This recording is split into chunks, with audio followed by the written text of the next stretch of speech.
Alright, so pilots, now when I turn the machine on, there's a weird sound.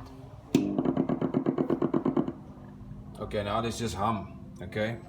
Now, first thing, if I try and change the volume, it's just stuck, right? Okay, so if I go into switch test, then you can see plus and minus is working. So what's happening with that? Alright, now if I want to add credits, press the green button to add credits. All it says is insert coins. I can do whatever I want. If I go to there, check the sound, what it's doing. Listen to it. Okay. So now, hold on. Let me go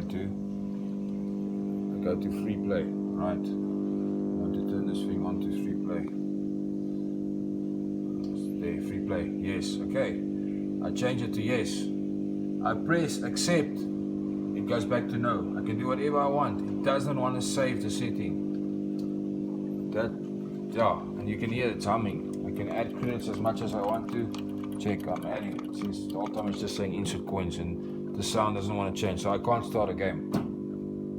Any ideas? Thank you.